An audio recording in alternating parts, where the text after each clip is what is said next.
Alors donc sur Maki, nous allons faire une version déportée, un chignon déporté. Elle a un cheveu qui est fin, qui est légèrement bouclé aussi, donc on a travaillé un petit peu avant, mais on va quand même être obligé de crêper un peu pour que son cheveu tienne.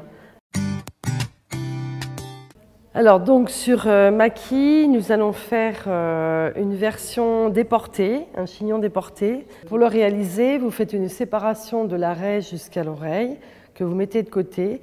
Tout le reste de la chevelure, vous le ramenez vers l'oreille en faisant une queue de cheval. Et avec cette partie du devant, vous allez cacher votre élastique et finir votre chignon en les crêpant et en les attachant comme vous le désirez, un peu plus serré ou moins serré, suivant l'épaisseur que vous avez.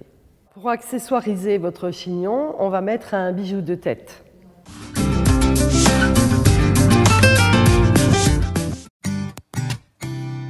Nous allons faire une queue de cheval. Donc je mets mon élastique, je prends une petite mèche en dessous et je cache mon élastique.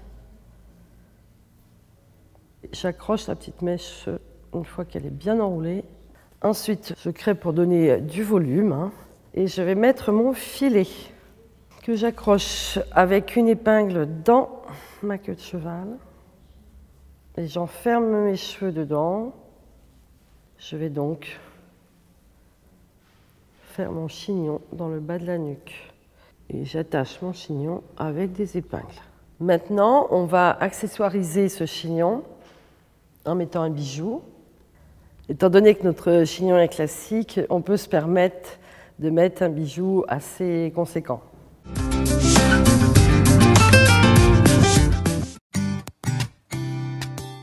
Donc, je prends mes cheveux, je les lisse un peu, je fais mon tour de main.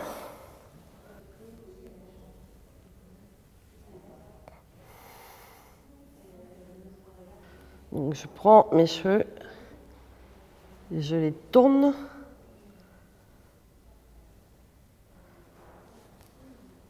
Maintenant, je vais peaufiner en attachant les cheveux avec des épingles.